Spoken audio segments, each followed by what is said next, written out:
देखिए, class 11 chemical bonding को हम बहुत अच्छी तरह से आपको समझाने का प्रयास कर रहे हैं। इसकी नंबर 8 यानी पार्ट 8 है केमिकल बॉन्ड की वीडियो का, जिसमें हमारा ये प्रयास है कि आपको हर कंडीशन में ये चैप्टर क्लियर होना चाहिए। हमने 3 थ्योरी इसमें पढ़ाई, वेस्पर थ्योरी पढ़ाई, बीबीटी पढ़ाई और एमओटी पढ़ाई। तो एमओटी में एक चीज ध्यान रखना, मैं आपको यहाँ बता देता हूँ। एमओटी जो हमारी मॉलिक्यूलर ऑर्बिटल का एनर्जी लेवल डायग्राम है, उनको बहुत अच्छी तरह से एक्सप्लेन करती है। तो मैं आपको कुछ डायग्राम बता दे रहा हूँ, इनको आप थोड़ा सा याद रखेंगे तो कोई प्रॉब्लम नहीं है। देखिए, आपको स्टेप याद रखना है कि ऐसे एलिमेंट्स जिनका एटॉमिक नंबर या ऐसे एटम जिनका एटॉमिक नंबर 14 या 14 से कम होता है, तो उसके लिए हम क्या फार्मूला अपनाते हैं, ध्यान रखिए। उसके लिए हम क्या करते हैं कि हमने 1 एटम लिया, एटॉमिक ऑर्बिटल, और ये इस तरह से थ्योरी के पॉइंट ऑफ बेस पर ही हम चलेंगे। ये मान लीजिए 1s लिया, ये 1s लिया, तो ये जो बन गया है यहाँ पर ये सिग्मा बॉन्डिंग बन जाएगा। क्या बन जाएगी? Sigma bonding. इसके अगेंस्ट एंटी सिग्मा बॉन्डिंग है इसके अगेंस्ट। अब यही केस आप आगे लेंगे, ये चीज यही केस यदि हम आगे लेते हैं एनर्जी लेवल पर, तो ये आपका इस तरह से, तो ये यहाँ ये मॉलिक्यूलर ऑर्बिटल होता है, ध्यान रखिए। ये क्या है? Molecular orbital. ये भी मॉलिक्यूलर ऑर्बिटल, और ये दोनों क्या है? Atomic orbital. एटॉमिक ऑर्बिटल, ये भी आपका क्या है? Atomic orbital. बात समझ में आ गई? अब इसमें भी क्या है? यही सिग्मा बॉन्डिंग बनेगा और यहाँ एंटी सिग्मा बॉन्डिंग बनेगा। Anti sigma bonding. अब क्या है? अब आ जाता है पी। पी देखिए आप 1 2 3, पी में 3 होता है, तो यहाँ पर इस तरह से हम बना देंगे, और यहाँ पर जो स्टेप रहेगा 2 ऐसे, और फिर इसको हम इस तरह से मिला देंगे। यहाँ ऊपर 1 और इस तरह से ये, और फिर यही चीज 1 2 और 3, ये चीज यहाँ पर बन जाएगी। ऐसे यहाँ देखिए इस तरह से आपका जो बनना है, ये यहाँ 1 यानी कि यहाँ 1 और इस तरह से ये, और यहाँ 2 आपके, और इस तरह से ये चीज, ये आपका 2p हो गया और ये आपका 2p। ध्यान रखिए, जितने एटॉमिक ऑर्बिटल होते हैं उतने ही मॉलिक्यूलर ऑर्बिटल बनते हैं। ये मैं आपको इस थ्योरी में समझा चुका हूँ। यहाँ पर मैं आपको 2 डायग्राम बताऊंगा। 2 डायग्राम को आप अच्छी तरह से याद कर लेंगे तो एमओटी के बेस पर किसी भी प्रकार का क्वेश्चन आएगा उसे आसानी से आप सॉल्व कर सकते हैं। देखिए, आप मैंने यहाँ बताया आपको इसका फार्मूला क्या है, शॉर्ट में आप समझ सकते हैं। देखिए, यदि हम यहाँ सिग्मा 1s बना रहे हैं, ये सिग्मा 1s बन रहा है, देख लीजिए आप, सिग्मा जो है 1s, तो इसके अगेंस्ट क्या बनेगा? Anti sigma 1s। फिर आप बनाएंगे सिग्मा 2s, तो इसके अगेंस्ट क्या बनेगा? Anti sigma 2s। इसके बाद एक रूल्स है इसमें जो आपको याद रखना है, वो ये है कि 2 1 2 1, ये ट्रिक है। यानी 2 का मतलब ये है कि यहाँ आप 2 स्टेप में यहाँ पाई 2p बनाएंगे और यहाँ पर भी पाई 2p, लेकिन ये x होगा, ये y होगा, ध्यान रखना। इसी प्रकार यहाँ 1 आ गया, तो 1 का मतलब है कि ये बनेगा सिग्मा 2pz।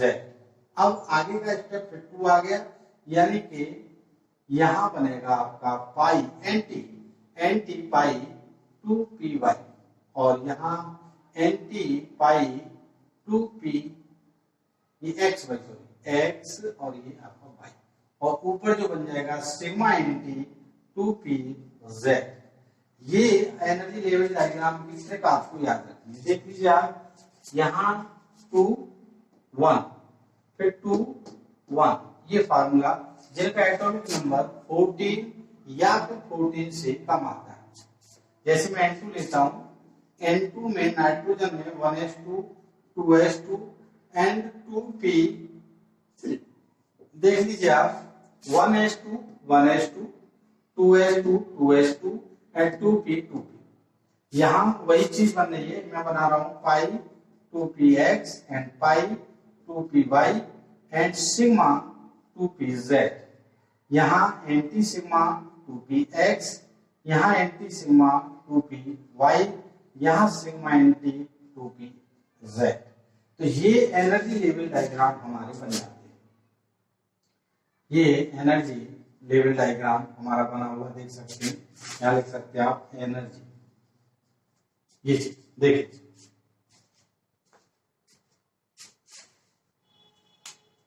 अब हमने ये फार्मूला बताया आपको जिनका एटॉमिक नंबर 14 से कम होता है। जिनका एटॉमिक नंबर 14 से ज्यादा होता है उसके लिए ये जो ट्रिक है, ये वाली नीचे वाली, ये तो सेम है, इसमें हमें कोई चेंज नहीं करते, केवल एक ऊपर वाली ट्रिक में थोड़ा सा चेंज करते हैं। उसका फार्मूला मैं आपको बता रहा हूं। उसकी जो ट्रिक है, दूसरे वाले की जो ट्रिक है, उसके लिए आपके सामने हम यहाँ ग्रेटर देन के लिए 2 1 2 1 ध्यान रखिए। उसके लिए हम क्या लाए, यहाँ मैं थोड़ा सा बता देता हूँ, 2 1 2 1 ये ट्रिक। और उसके लिए क्या थी ट्रिक, 2 1 2 1, सॉरी एक मिनट मिस्टेक हो गई, एक सेकंड, 1 2 2 1, सॉरी, यहाँ 1 2 2 1, ये यहाँ क्या थी 2 1 2 1, इसके लिए लेस देन 14 या इक्वल देन 14। और जब 14 से ज्यादा है यानी ग्रेटर देन 14 है तो ये, इसमें क्या है, ये चीज तो सेम रहेंगी, इनमें कोई चेंज नहीं। ये इस वाले में चेंज करेंगे, इस वाले में क्या चेंज होगा कि 1 का मतलब है कि हम यहाँ सिग्मा 2pz, फिर इसके बाद 2 step pi 2px and pi 2py। इसी प्रकार 1 2 फिर 2, यानी यहां ऐसे एंटी पाई 2px एंटी पाई 2py और just is the sigma anti 2pz। ये स्टेप यहां लागू होगा, आप देख सकते हैं अंतर दोनों में। ये यहां हमें स्टेप दिखाई दे रहा है, देखिए आप, इससे इसकी कंपेयर करेंगे आप इसकी, तो इसमें सीक्वेंस 2 यानी 2 1 फिर 2 1, ये ट्रिक लग रही है। और इसमें क्या लग रहा है 1 2 फिर आपका 2 1, ये इस पर इन दो डायग्राम को आप अच्छी तरह से याद कर लेंगे तो कोई भी क्वेश्चन आपका इस पे नहीं होगा। क्लियर हो गया, देख लीजिए। अब देखो बेटा, एमओटी क्लियर होने के बाद हम थोड़ा सा इस पर पहले आते इस चैप्टर में हमने आपको आयनिक बॉन्ड पढ़ा दिया था, केवल उसकी पॉइंट बताया था कि आयनिक बॉन्ड क्या होता है, लेकिन थोड़ा सा हम उसमें गहराई में जाएं तो उसके आयनिक बॉन्ड को और अच्छी तरह से हम समझ सकते हैं। तो मैं यहाँ हल्का सा प्री इंट्रोडक्शन आयनिक बॉन्ड का दूंगा। तो ये चैप्टर लगभग फिनिश की तरफ है। मैं थोड़ी सी यहाँ सिस्टम दूंगा, आयनिक बॉन्ड के बारे में देंगे, ऑक्टेन रूल्स, पजाम्स रूल्स। तो ये कहीं ना कहीं हमारी केमिस्ट्री में प्रॉपर्टीज ऑफ आयनिक बॉन्ड, तो ये चीजें आती है। तो इसके बाद ये चैप्टर आपका खत्म हो जाएगा, एक या दो वीडियोस भी और बन सकती है। देखिए, सबसे मेन चीज आयनिक बॉन्ड बनता कहाँ है। मैंने आपको बताया था कि आयनिक बॉन्ड पॉजिटिव और नेगेटिव चार्ज आना आयनिक बॉन्ड के लिए कंपलसरी है, वहां आयनिक बॉन्ड का फॉर्मेशन होगा।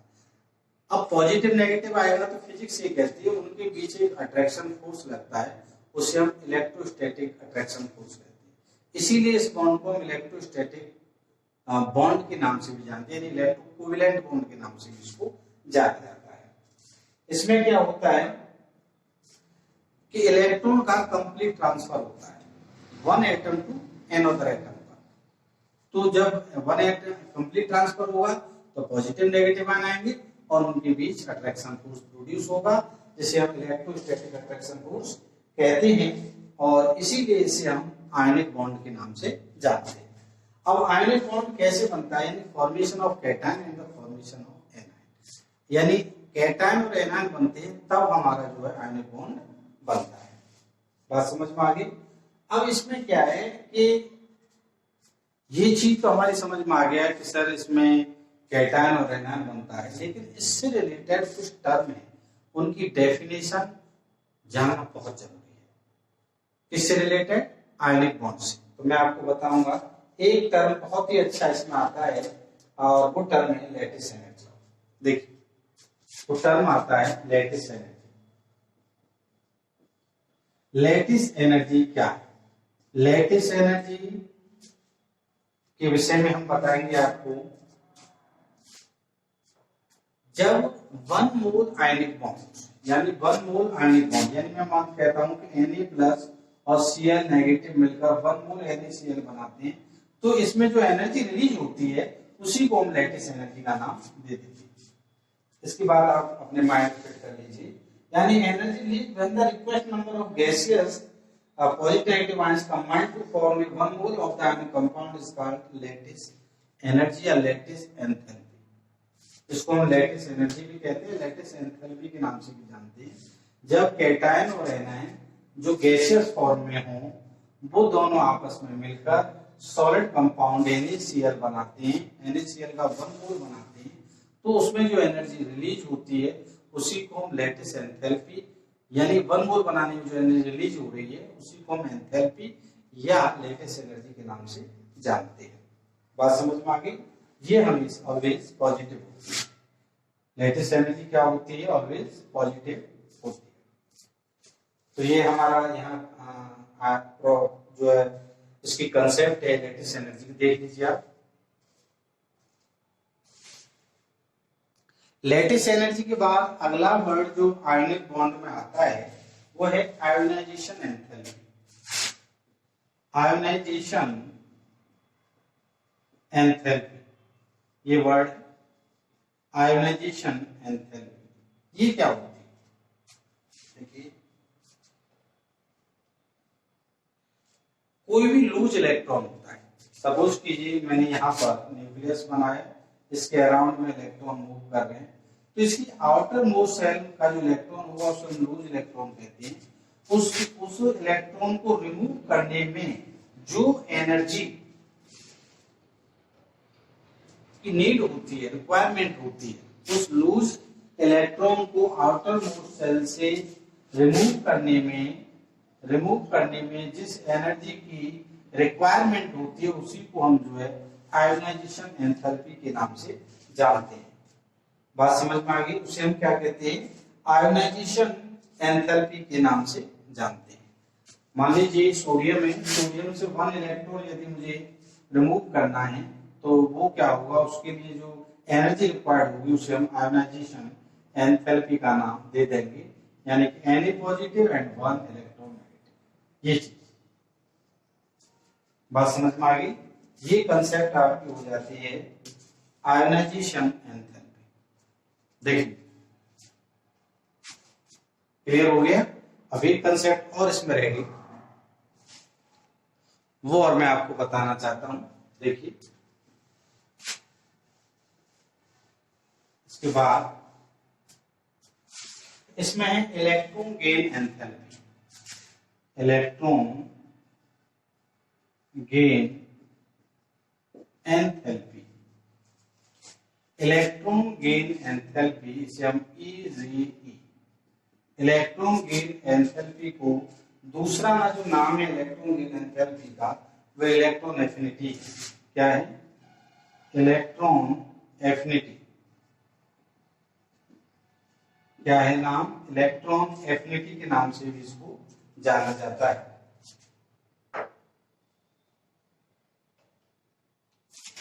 अब ये होती क्या है इलेक्ट्रॉन एफिनिटी, इसके बारे में हमें थोड़ी सी नॉलेज होनी चाहिए।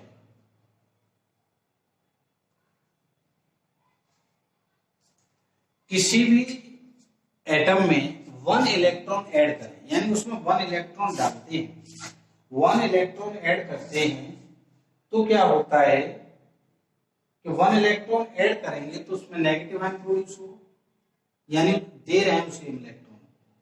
मेरी बात इस तरह से समझ लीजिए कि जो जिनको इलेक्ट्रॉन की नीड होती है, जो नॉन मेटल होते हैं उनको इलेक्ट्रॉन की नीड होती है, मेटल होते हैं इलेक्ट्रॉन को लाइक करते हैं लेकिन उनको नीड नहीं है, तो नॉन मेटल को नीड होती है, तो उसमें हम इलेक्ट्रॉन जो दे रहे हैं उसे देने पर जो एनर्जी हमको मिल रही है, जो एनर्जी, यानी एक तो होता है कि इलेक्ट्रॉन फिल है, तो यानी इलेक्ट्रॉन को ऐड करने पर जो एनर्जी है उसी को हम जो इलेक्ट्रॉन गेन एंथैल्पी के नाम से जानते हैं।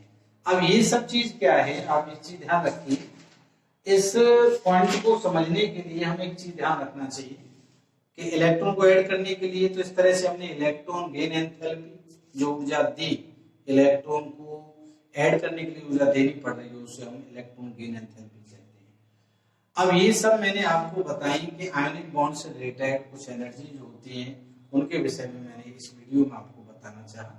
इसके अलावा कुछ फेवरेबल कंडीशन होती है कि आयनिक बॉन्ड बने। इसके लिए हमें क्या करना होता है कि आयनिक बॉन्ड बनाने के लिए सबसे पहले हमें कैटायन और एनायन बनाना होता है। दूसरा, जिसका साइज जितना छोटा होगा आयनिक बॉन्ड उतना ही सरल बन जाएगा। इसके अलावा ध्यान रखिए, आयनिक बॉन्ड बनाने के लिए एक बहुत इंपॉर्टेंट शर्त है, वो आप याद रखें, आयनाइजेशन एनर्जी जिसकी कम हो और लैटिस एनर्जी और इलेक्ट्रॉन गेन एंथैल्पी दोनों हाई हो तो आयनिक बॉन्ड 100% बनेगा। ध्यान रखना, क्योंकि देखिए हमने बताया कि आयनाइजेशन एनर्जी इलेक्ट्रॉन को निकालने के लिए यानी पॉजिटिव चार्ज और इलेक्ट्रॉन देने के लिए नेगेटिव चार्ज, इसी से ही क्या कैटायन बनेंगे और एनायन बनेंगे, तो आयनिक बॉन्ड का फॉर्मेशन होगा। इसीलिए मैं बताता हूं कि आयनाइजेशन एनर्जी लो होनी चाहिए और जो है आपका इलेक्ट्रो एफिनिटी और इलेक्ट्रॉन गेन एंथैल्पी दोनों हाई होनी चाहिए, तभी आयनिक बॉन्ड बनेगा। तो ये आयनिक बॉन्ड के बारे में डिस्कस थी। कल थोड़ा सा बताएंगे, उसके बाद ये चैप्टर आपका खत्म हो जाएगा। लास्ट वीडियो इसकी कल होगी केमिकल बॉन्डिंग की। इसके बाद स्टेट ऑफ मैटर यानी से अगला यूनिट हम स्टार्ट करेंगे। तो आपको अच्छा लग रहा है, कोई प्रॉब्लम है तो कमेंट बॉक्स में लिखें और प्लीज हमारे चैनल को लाइक करें। थैंक यू, नमस्कार।